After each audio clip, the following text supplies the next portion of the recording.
Here is a deep time exercise that brings us into imagined conversation with beings of the future. This is one of those processes that we call a standalone exercise because it can be done by itself with almost any number of people, up to, I've done it with 150 people if the room is big enough, and arranging them in a double circle. Double circle, indeed, is the name of this exercise in the book Coming Back to Life. We now call it the seventh generation. In this exercise, we are asked to use our moral imagination to journey to a point outside of time where we can meet the future seventh generation and converse together. Half the group takes the role of the future generations, the seventh generation, and half play the role of their very selves in this point of time. Because there's extended reference in this exercise to the Great Turning, it is good to offer this exercise after you've presented and gotten people used to the concept of the Great Turning. When you do it as a standalone exercise, you will precede it by an explanation and discourse on the Great Turning. I love this exercise. I find it inspiring, and so have countless people over the last half dozen years. It originated actually in a dream that John Seed had in Japan. Since then, it's changed form hugely, but it still has that same supposition that we can be in communication with the future beings, that in the very realist of senses, they are inside us. The future is within us.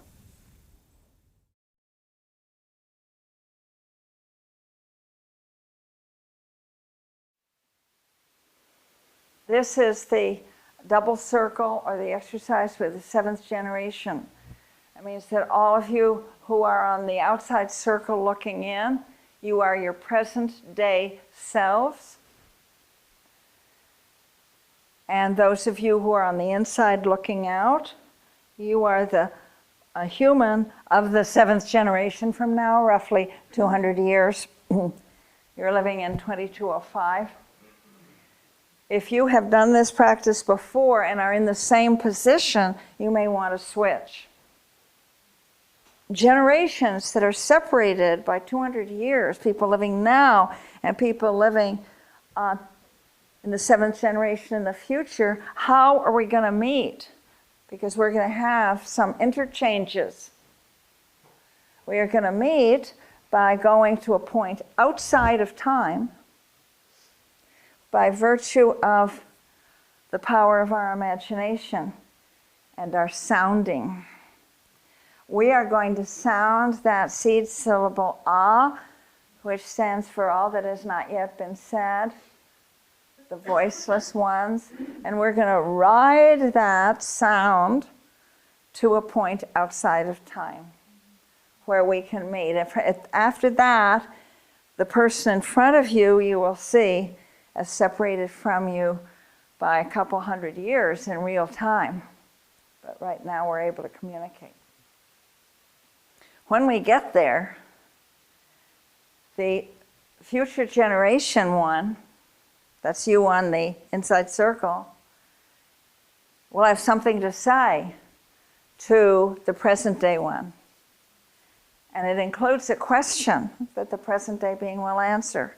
Now you present day ones on the outside, you are going to know that these words and this question come directly from the heart of the future being. But you will hear it in my voice. And you will answer out loud, talking to that person. Then you will hear me ask you to draw to a close, and then the future one stands, you take your leave, you stand, and you move one seat to the right. And the present day ones, you stay put. Then there's another conversation. The future ones again have something to say, a question to ask. It'll again be in my voice, and again the present day being will answer out loud. As the present day being speaks, you future ones, you will just listen. That happens one more time. Then you will hear me invite the future being to speak. At that point, the present day one just listens. And that's it. Then we'll come back to real time. Now let me say this. There are a couple of assumptions upon which this process rests. One of them is that there will be humans 200 years from now. Another is they have cultural memory of what happened in our time.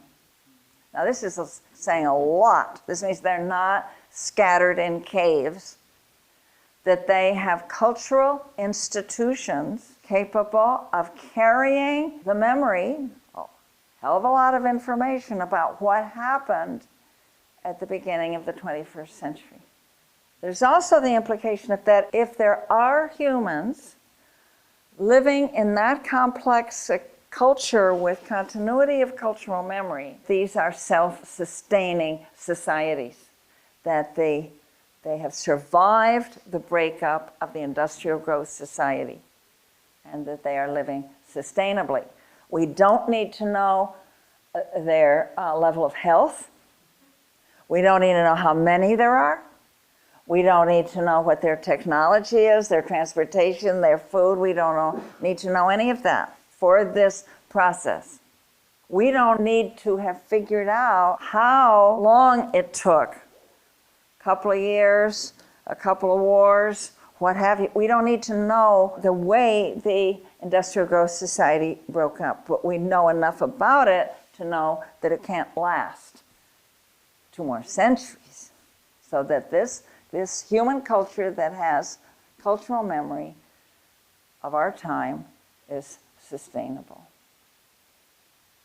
So let's dedicate this. May the attention and sincerity and authenticity that we bring to this process serve you, Gaia. Serve the healing of our world and the welfare of all beings.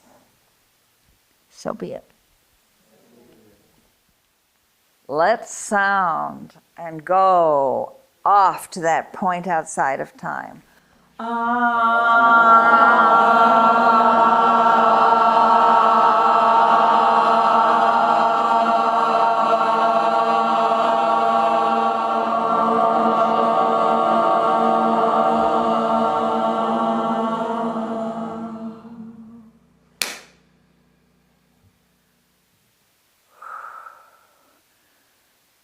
We are now at a point outside of time when generations separated by 200 years can come face to face. Those of you on the inside, you are looking into the face of someone who actually lives in 2005, right in the middle of the Great Turning. You can believe that. Those of you on the outside looking in, what you are seeing is a member of the 7th generation living in 2205. This being before you, I greet you, ancestor.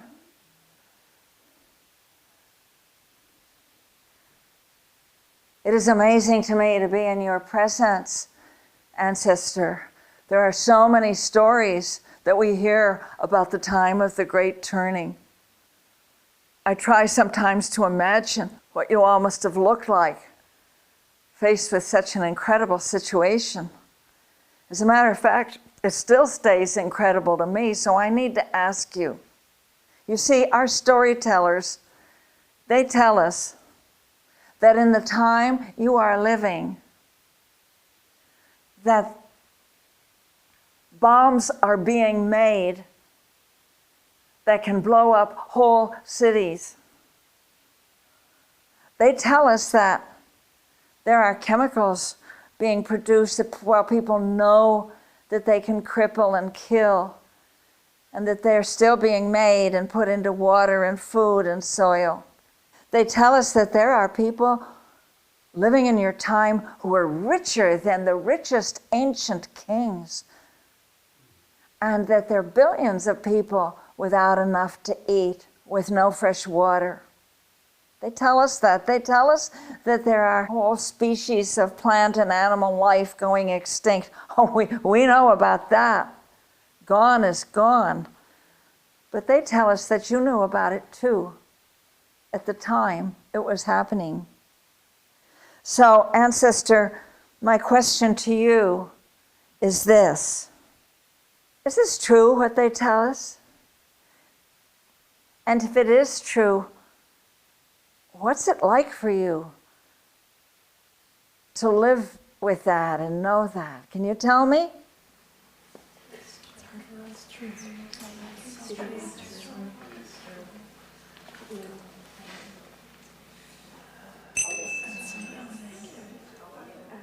You let your words go into silence and just be for a moment together with that silence, because what we have to convey, what we experience, is too big for words.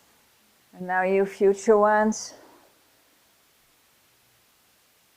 you acknowledge what you've heard without words, and you take your leave of this ancestor.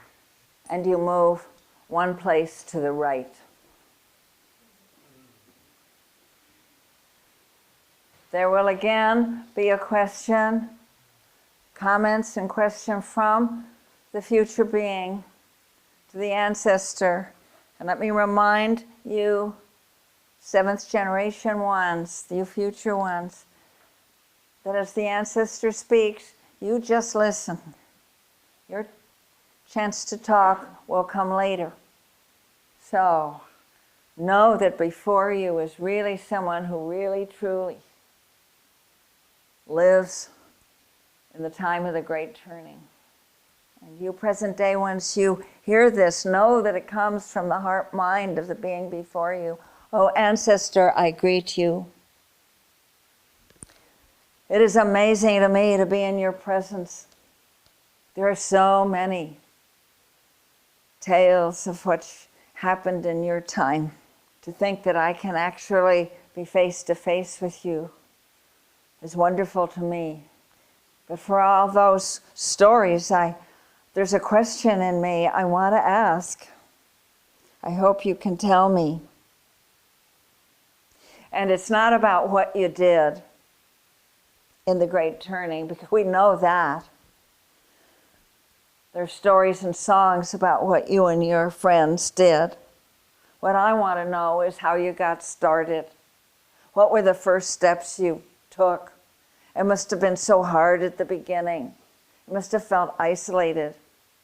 When was it and how was it that you saw that the whole system was unworkable and wrong? How could you come to see that? And what were the first steps that you took to speak out and join with others? Can you remember? Can you tell me?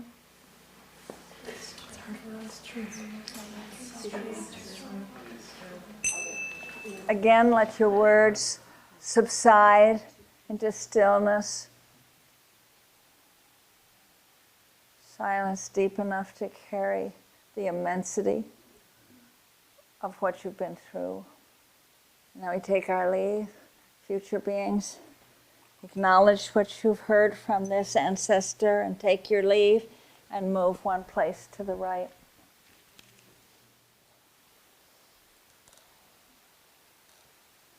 And again, you future ones, you see before you someone who is actually taking part in the great turning.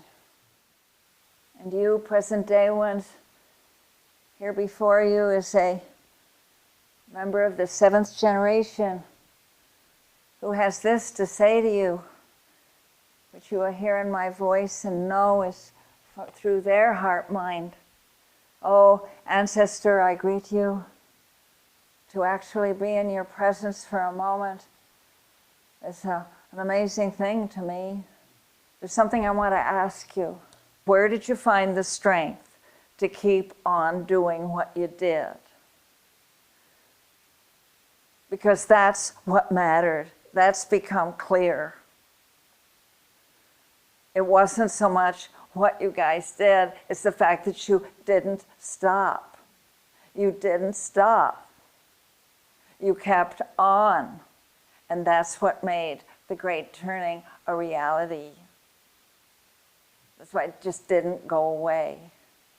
So what I need to know in this more stable time, I still need to know it. Where did you find the strength to do what you did?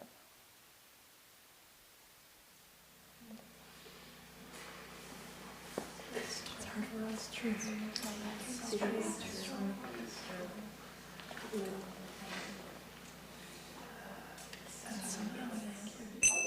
And you future beings, by now you have listened to 3 ancestors from the time of the Great Turning. And as you heard them, thoughts arose and feelings arose. And now you have a chance to express them. Almost as if speaking to all 3 by speaking to this one in front of you. And as you say what is in your heart mind to say to them, you do so knowing that they will shortly be going back straight into real time, into the middle of the Great Turning. So much still to do.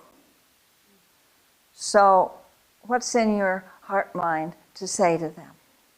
And this time, you present day beings, you'll just listen.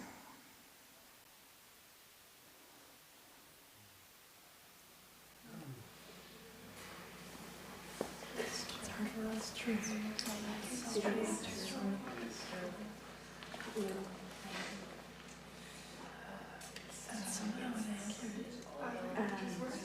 it's like we're something about these many forces in order to keep many of the people who are living there not aware of God. So some of us struggle.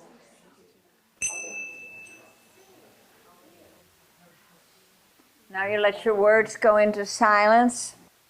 Silence big enough and deep enough to contain the hugeness of what is happening for us.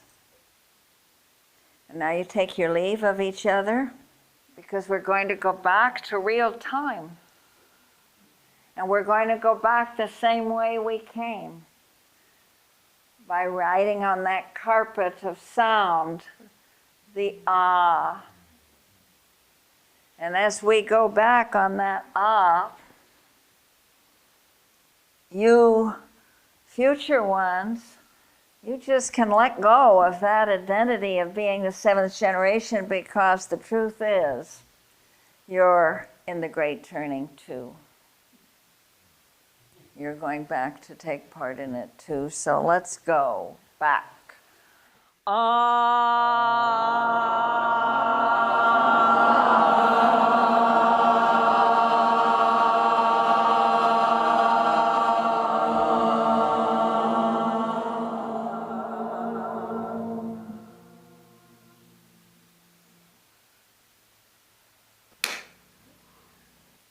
We're here. We're back.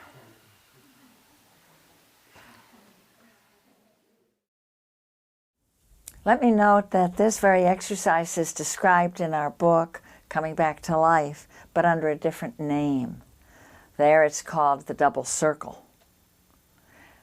But we call it now the 7th generation, because we are using that time span, inspired by how the Six Nation Confederacy of the Haudenosaunee used it to inspire sane decision-making on the part of their councils, to see their effect on the 7th generation.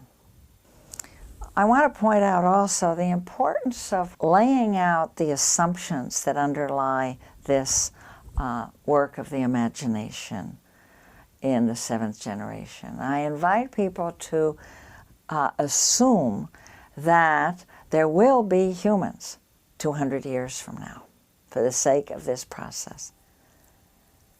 For some, that's surprisingly difficult, but they would do it for this practice. And then I ask them to assume that there is a cultural memory 200 years from now of our time. Now that says a lot. That means that there are institutions, chroniclers, storytellers, schools, what have you, that will enshrine, respect, and carry forward the memory of what we're going through and what happened in the last years of the industrial growth society. Now this says a lot about the nature of that future society. It doesn't say what degree of health they'll enjoy, or how many humans there'll be, or what level of technology and character of the technology. It doesn't try to predict that.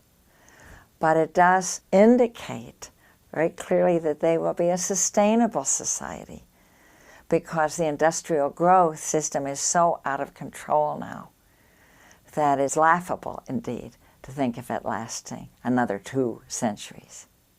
Now it's very important to stress in this that we're not inventing scenarios of the future, how we got from here to there, because that's the work of the conjectural mind. We're simply opening to the assumption for the purpose of this enactment that there will be humans. And the relationship between us as they look back to us and we look forward to them. That's plenty. So help people stay out of the conjectural mind, because once you get into blaming mind, you get into comparing mind. What is here for us to experience in this process is something much simpler and much deeper, which is what we owe and deeply hope for the future ones, and what arises in them as they, whatever their circumstances, imagine we are going through in this present moment. Now that makes it wonderful to be sure to include at the end time for people to share. So they come back into a general circle and you invite people. Does anybody have reflections about this experience you've been through that you would like to share with the rest of the group? And as you do, you might indicate whether you were a member of the seventh generation or yourself in the present time. Oh, these sharings are so powerful, what they have to say. And it is often expressed with astonishment that people felt gratitude on the part of the future ones for what we're going through and respect for what we're going through. What I find so good for our minds at this time is the way this process blasts open the temporal context in which we live. Instead of being marooned and squeezed down in this hurried little moment of time, we see again, as with the ancestors' work, that all time, in a sense, can support us, that we can inherit the past in ways that can strengthen us and bring to bear hopes and intentions for the future that can enliven us as well.